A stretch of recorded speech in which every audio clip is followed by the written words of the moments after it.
Nos vamos para Ecuador. El presidente Noboa inmediatamente pasó todo lo que ha pasado en sus primeros días de gobierno, decidió ir a las urnas y preguntar un referendo. ¿Qué preguntó el presidente Noboa?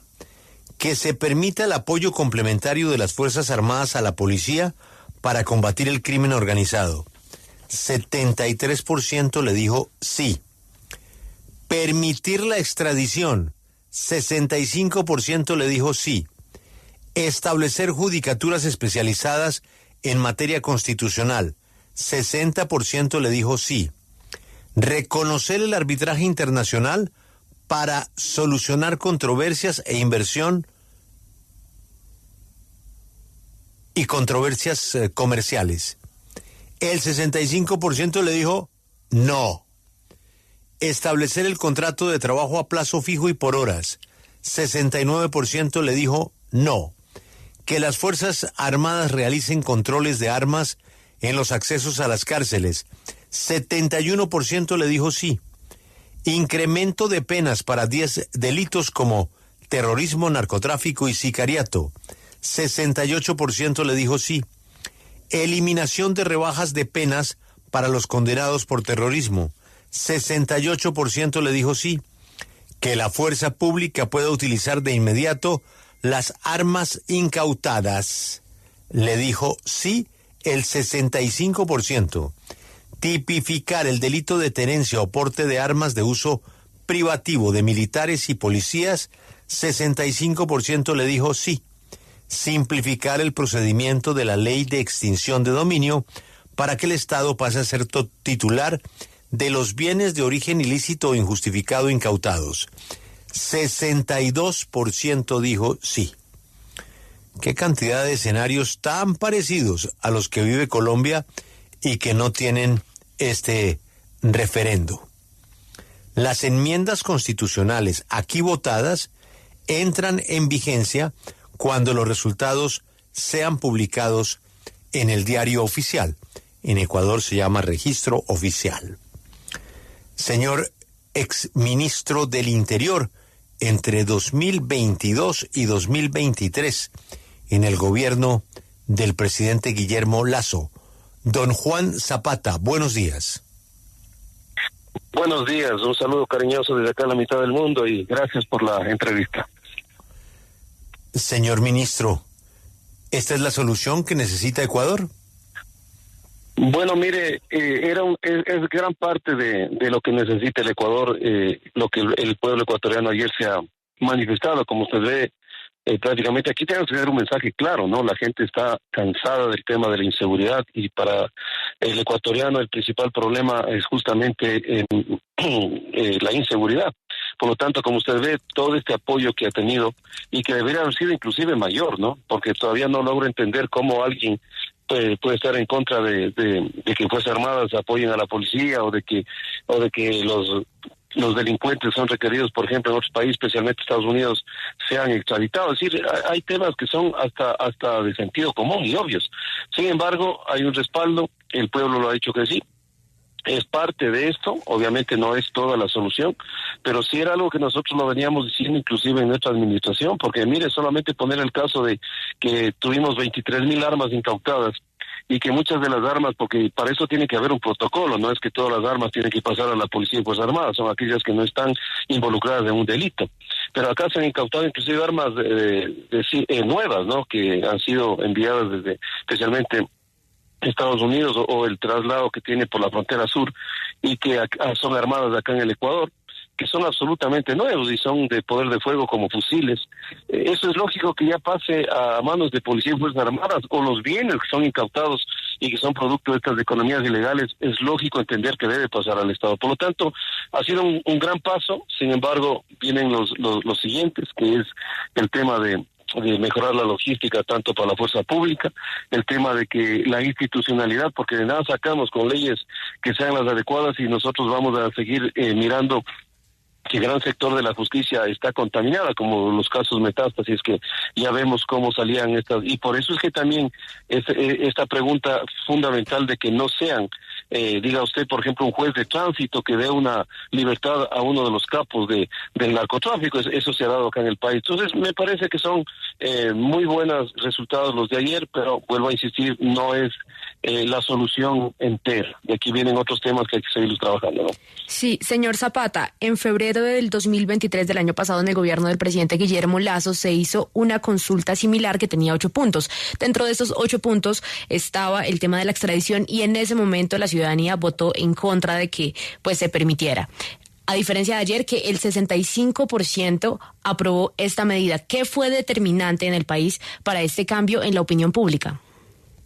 Bueno, lastimosamente en ese momento se generó una campaña a nivel nacional de que le decían no al presidente, cuando tienen que entender que no le están diciendo no al presidente, sino al país, y nosotros vimos que eso en el tiempo, yo creo que la ciudadanía meditó del error que cometió y hoy mayoritariamente se ha dado cuenta que esa pregunta era más que necesaria. Solamente le pongo el caso del Gato Farfán, ¿no? Uno de los delincuentes narcotraficantes que en un gran trabajo de la policía ecuatoriana y policía colombiana se le logró detener. Pues nosotros tuvimos que hacer el tema con policía colombiana porque ustedes tienen o mantenían en ese momento el tema de la extradición y ya fue extraditado a los Estados Unidos. Creo que ese fue un ejemplo claro de la ciudadanía del error que se cometió y hoy la ciudadanía ha votado en favor de la extradición. Entonces, algunos factores, ¿no? También se generó campañas, dile 7 veces no al presidente, cuando tienen que entender que hay temas de país.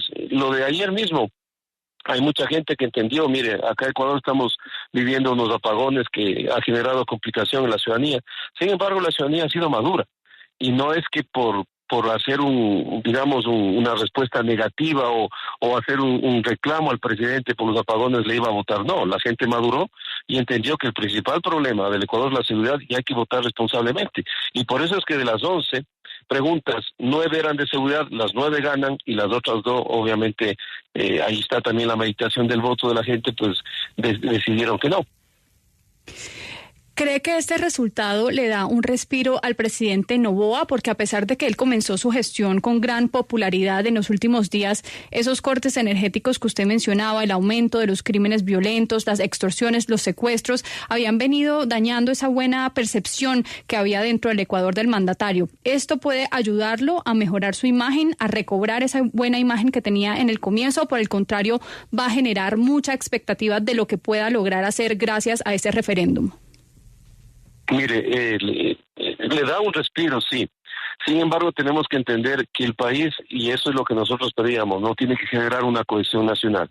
Porque no podemos caer en el hecho de esperar que le vaya mal al presidente, que le vaya mal a un ministro que está en el área de seguridad para decir nosotros fuimos mejores. No, en absoluto. Tenemos que rogar y apuntar y empujar este vehículo hacia la paz para que al presidente, a los ministros les vaya bien, porque si a ellos les va bien, nos va bien a todos los ecuatorianos. Entonces tenemos que ser absolutamente conscientes de ello. Sin embargo, el Ecuador, la Asamblea le ha dado 5 leyes de carácter urgente, muchas relacionadas con temas de seguridad y de economía que están relacionados para esta lucha contra el narcotráfico y el terrorismo.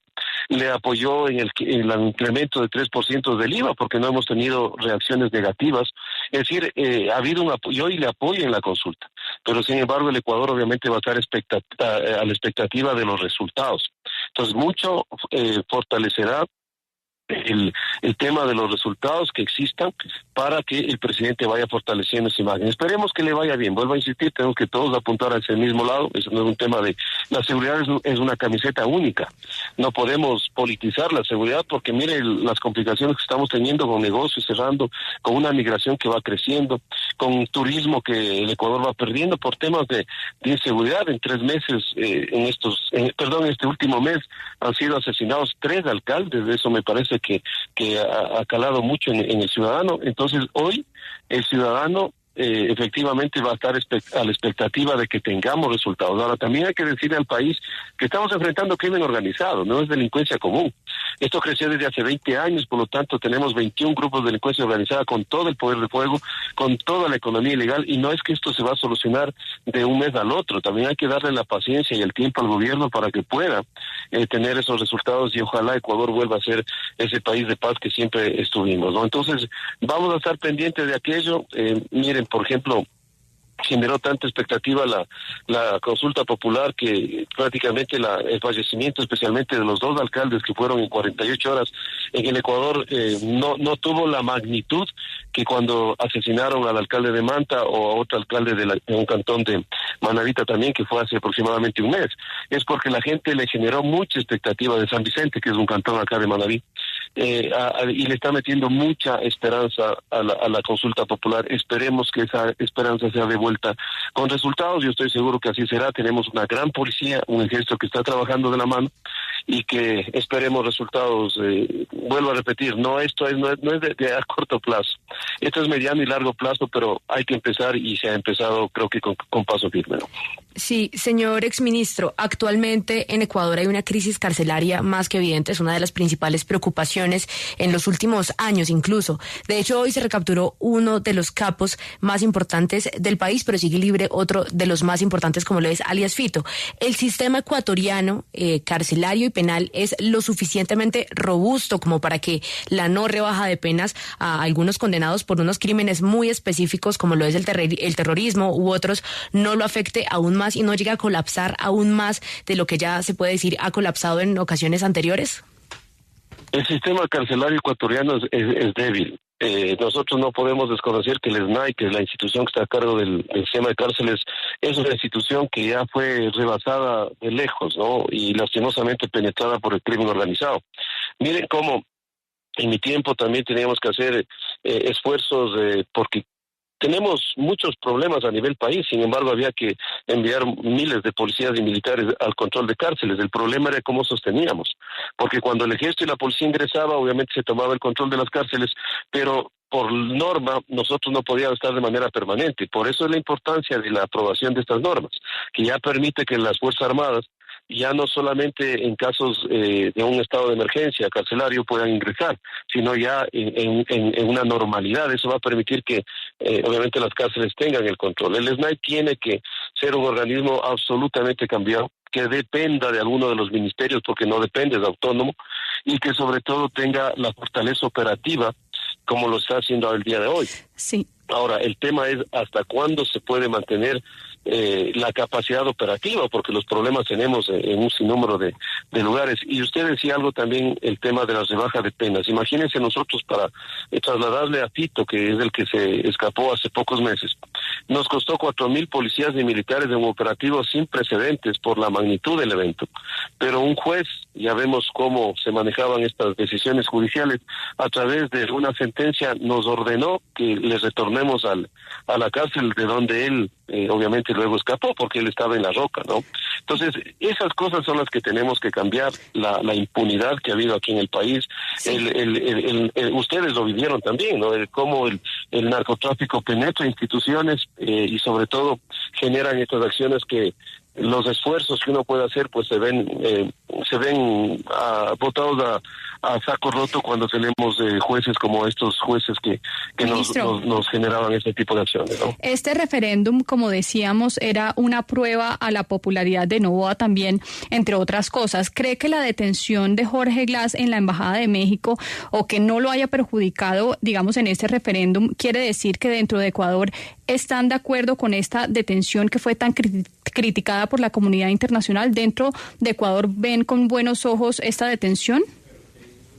Mire, aquí hubo dos escenarios respecto a la detención del ex vicepresidente Glass. El escenario interno, que tuvo de forma mayoritaria, tuvo una aprobación al presidente, porque Ecuador estaba cansado justamente del tema de la impunidad. Por lo tanto, Ecuador miró más que obviamente tenemos que respetar también los acuerdos internacionales, pero miró más allá de eso, sino el tema de que no se genere impunidad en un caso como estos. Y eso le dio puntos al presidente de manera interna. Ahora, el otro análisis es el tema externo, donde Ecuador prácticamente quedó solo, ¿no? Porque la comunidad internacional, empezando por el presidente Petro, fue muy duro en las críticas hacia haber ingresado a la Embajada de México, que ya es otro análisis externo. Pero internamente la mayor parte de ecuatorianos estuvo de acuerdo con esa decisión presidencial, salvo obviamente quienes pertenecen al movimiento del expresidente Glass, ¿no? Porque al final se estaba dando cumplimiento a una orden legítima de autoridad competente. Entonces, esto creo que ratifica ese tema también. Usted tiene toda la razón.